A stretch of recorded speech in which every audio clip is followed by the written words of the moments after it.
3 good days of practice. We're ready to roll. I think we really have had 3 more intense days of practice. I think our guys are locked in. I think we got a good game plan. As I told them after practice, physically you put the work in, and now it comes down to mentally preparing for the next 2 days. Really getting your mind where it needs to be, and watching more tape and knowing what your opponent's doing in front of you. So. The dome, I mean, obviously there's the noise factor, but as far as indoors, turf, does it affect things? Does it benefit the offense or defense, you feel like? Or? I think, I don't think there's much of a difference. It's not something we're talking about like, noise is noise. Doesn't matter if you're indoors or outdoors. Fans are fans. Booing is booing. We like all that. That's all fun. That's all part of the game, I think, and hopefully you embrace that and you're not scared of it. I don't think our guys are a bit intimidated or scared by any of that. I think they embrace it like I do. I think, for a team that's, offensively like they are, I think that's kind of their, sometimes you talk about that rug team, the team that likes to, make different cuts and all this, and, they're playing basketball on artificial turf. Basically what they're doing is, they have some nice passes and pitch it to this guy and go there. But it's a game, it's a 100-yard field, and they have 2 goalposts at either end, and it's really not much of a difference. Pat, do you feel like having the Oklahoma State game has helped you in preps this week? Like, do you notice that maybe you're more advanced or more along than more? Yeah, I think so. I think it definitely helps. Yeah, I think, I might have mentioned it on Monday's press conference, but I think anytime you get in that atmosphere and it's new guys, that you learn from what you've done prior to. And I think, I'm sure they looked heavily at that game and said, hey, well, we can do this, but we can also look at that game of ourselves and say we did a lot of things wrong. We got so amped up with the tempo that we forgot our technique, I think. So I think, we'll come to this, more experience, and, you have to learn from your mistakes. I think that's, part of having success is learning from your failures. Speaking of that game, I asked you that week if Maddox had a little more, pep in his step to face Washington. Is that kind of the same deal this week with him getting the challenge from Ishmael, who's sort of catching all those jump balls? And no doubt. I mean, he's a great football player, but I think every week, it's not like we play in a poor conference. I mean, you play in this conference, every week you have a challenge. And then non-conference, you have a challenge. I mean, every week there's a challenge. That guy across from you can beat your tail. And, they had a great one last week that we got fired up for, Cephas, I believe, but he didn't end up playing. I guess he had a shoulder or something. I had to ask one of the coaches after the game. So, but every week there's good receivers, and if you don't bring your A game, anybody can beat you. We got scout receivers that run by our guys if you don't play with good technique. That happens. So this is your first real test for your secondary since the Oklahoma State game? Since that guy from Rice didn't play? Every Saturday is a test. Every Saturday, like I just told you, we get a test every day out there. We got, Michael Smith can run, okay? Dontavius Butler can run. We've gotten great luck. Mark Bernsdorf can run and run good routes. I think he's a good little player. They don't necessarily know what they're doing at times, but they run off of cards. And you stick that card up, some guys run really fast, so they don't have to, worry about converting their routes. But so you can get beat in practice bad, just like you can. I mean, I think Rice had some good players too. I'm not saying that Cephas was their only player, but every week is a challenge. Chris Clark's been through so much the last 3 years, from the knee injuries to the transfer. You knew him when you were, recruiting him while you were at Michigan State. How much have you seen him grow as a person these last few years? Chris grows every day. He's always a work in progress, whether it's academically, going to study table, paying attention, keeping his chin up, the whole deal. He's one of those classic guys that you love to coach because you can see the improvement every day. Some guys you can't see improvement. You wait 2 weeks and you don't see improvement. But Chris is a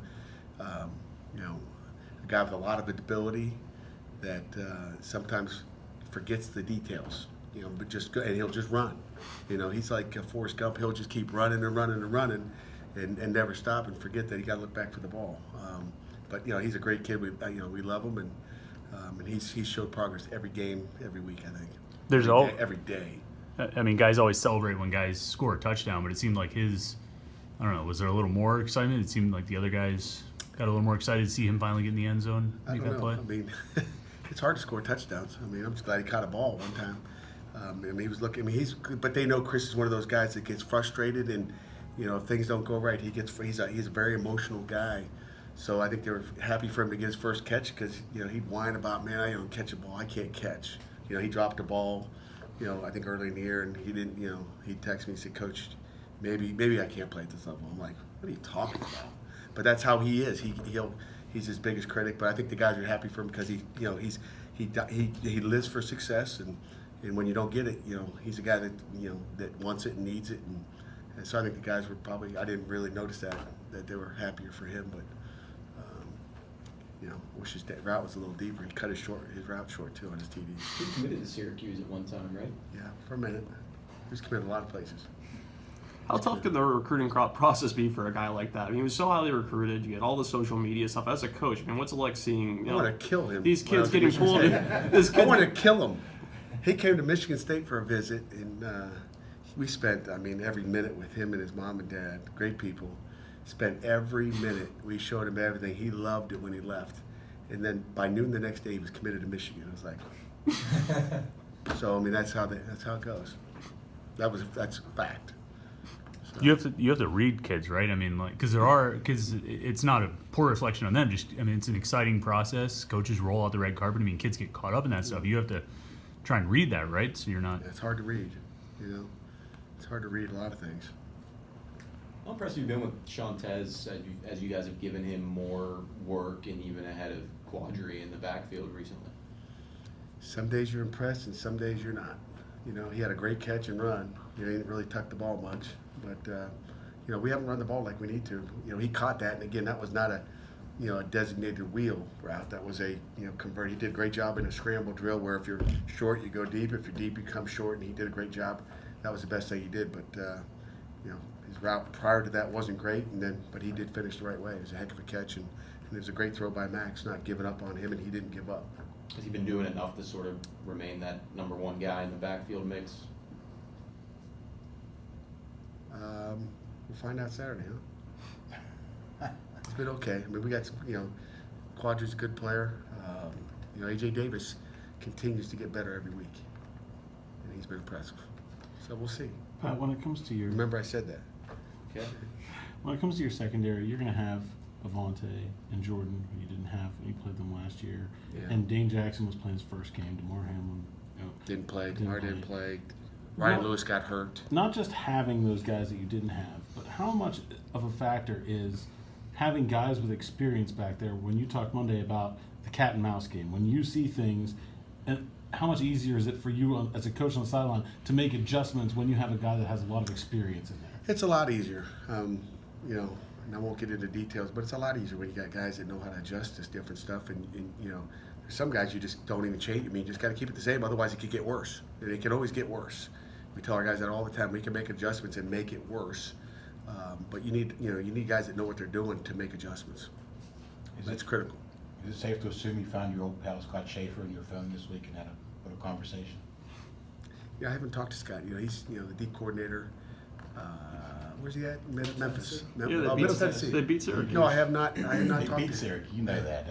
I know you know that. No, I actually we really did not talk this week. Really? No, he's busy. He's busy. Do you watch that film though? Yeah, of course we do. We watched all 5 games. Right, they did something special in that game? Scott always does something special.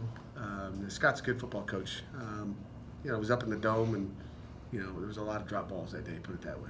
I thought Syracuse probably didn't play their best game from what I saw, Okay. but. What can you say about Herndon? I mean, he comes into training camp in that D-line competition, then he's on the O-line, plays a little D in Atlanta, and now he might start at right guard this week. I mean, is he just sort of goes wherever you tell him? He's been good. He's a great kid. He's quiet. He doesn't say boo. I don't know if you guys have talked to him, but it's hard to get any words out of him. But he just does his job. He plays D-tackle. He plays, he may play some D-tackle this weekend as well and start at offensive guard. How often does that happen? He's just a great kid that does whatever you ask him to do, and he keeps getting better.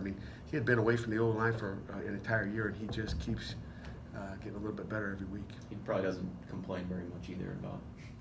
He doesn't complain about the food. He doesn't complain about practice. He doesn't complain about guard or D-tackle. He doesn't complain. He likes study hall. He's a great kid. Now, what's the dynamic like defensively when you have that spread type team, and then they bring in a 280-pound pack? I don't know what they're doing with that guy. We're gonna have to tackle him. He's 280 pounds. from Chicago, and he's a big dude. You can't tell what number he is. His hair goes down to his butt. He looks like KK Mosley Smith in the backfield. That's what that's what he looks like. Yeah, KK going to carry the ball and block for quarterback draws. You got a special guy being him on the scout team this week. Yeah, we let Carter Warren be that guy. We don't have many big guys like that. Who's got a guy like that? I didn't want to hand it to Charles Reeves. That would be dangerous. Noticed Paris dressed for the first time Saturday against Rice. Is there any chance he travels to this game? It might be. I mean, he's I love Paris Ford. He deserved to dress. I mean, he missed all camp, so we usually don't get guys out there dressing early if they missed camp or came in when school starts, which is just about what he did. But Paris Ford, every week we get closer to saying, let's just put him in. What the heck? What do we got to lose? He does a great job on scout field. He loves the game. I mean, he's a guy you'd love to coach. I don't think we could put him in on defense right now. Just because we haven't had time to coach, it's not that he can't learn. It's just there's just no time to teach, or it's just hard. And I asked him, a couple weeks ago, I think maybe on the way to Georgia Tech, I said, hey, if we called this coverage, which is our big, if we called cover 4, and the receivers are really close together, what would you call? Well, I don't know. I mean, it's just which I didn't think he would, but I just wanted to find out where he was, if he's paying attention. So he's a great kid. He's going to be a phenomenal player. And I would play him at receiver tomorrow, or tailback for that matter, because I think he could do it. You should see him as a punt returner. He caused our offense problems on scout field. He had 2 picks in a team period just last week. Stole one away from French, and made French look silly. I mean, he's going to be a great player. He's going to be really, really good. As good a freshman as I've seen, and he loves the game. He's always out there having fun. But every week you want to play him, and then every week I say, that guy's going to be only a half a season compared to a whole season. We'd be crazy. We don't want to use the guy. He's going to be something special. So that's why you wouldn't throw him out on punt return or something. It's just I mean, you want for I want to use that. If I get to use him, I want to use him all the time, not just Right. he could be a punt returner right now, but you want to see him play one time a game, and then he doesn't know what he's doing the other times. I want to get him out there. I think it's just it's not good for the kid. I'd be selfish if I did that. I think.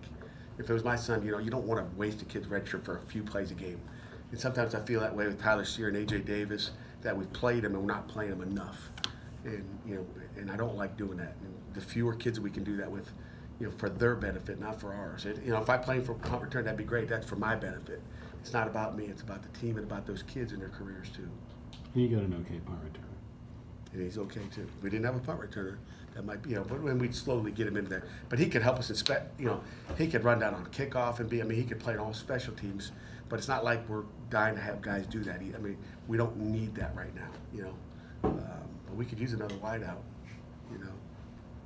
Adding Motley, what's that done to the competition at cornerback in the last week or so?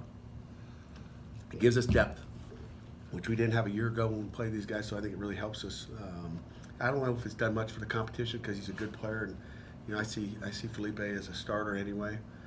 But it gives you some depth because we're gonna have to rotate. I mean, last year we couldn't rotate, so by the 105th play, I think our guys were spent. I mean, I've never played a game with 100+ plays. You guys played French at corner last year in that game, didn't you? Yes, we did. We were subbing French, and so there it tells you. Forgot about that. So you've evolved enough. You don't have to do those things anymore. I don't know if it evolved, but our depth getting, Theron Coleman's starting to get better. I mean, you might see a little dose of Theron at corner as well. I mean, Theron's healthy, DeMar's healthy. I mean, you guys see him in their separate lines in FSA out there, right? You guys see him in a separate line going, okay. All camp, right? Every single day. So it's just nice to have those guys back. We see him in FSA, but we don't see him in the scrimmage plays, though. I know you don't. It's a good thing. Are you guys sort of back to square one in terms of planning on not having George in the offense? Yes and no. I mean, George, there you go. Talking about injuries. That's what happened. Now my tripod's hurt. He got you. George slapped you. But George is not out. We don't know when George is going to be back out. But it's not as bad as we thought. It's not as ugly as it looked, which is a good thing. Would you like to get Tyler Sear more involved? I would. I'd like to see him physically get more involved. but he's one of those freshmen that tease you a little bit. That you go, oh, yeah, and then next play you're like, what are you doing? Like kickoff return. I think he was supposed to start last week, but when you don't block the guy you're supposed to, then you don't get as many reps. But you got to do it in practice. But it's young guys. That's why you play those guys early, and then you kind of go, where'd they go? Where'd they disappear to? But he's a great kid. He's trying. He's going to be a good player for us too. Anything else? Did you ever step in and try to simplify shifts with Matt Canada last year? Did I ever do what? Ever talk to him about what he does offensively from a head coach perspective? No. I'd never do that to an offensive coordinator. I let our coaches coach, let the players play. Sometimes I yell at the officials, so we'll get into those guys. But no, we let Coach Watson go and do what he likes to do. And, I give little suggestions here and there, and, but never control what they do. That's the worst thing you can do is tell a guy he can't do something that works. So you can't veto a play once it's called? Or you could, I guess. I could, but we get delay game. But you don't. If you get a lot of delay games, that's when there's a lot of conversation on the headphones about, no, not now. Bill Cowher used to do that. Is that right? No, there's no vetoes.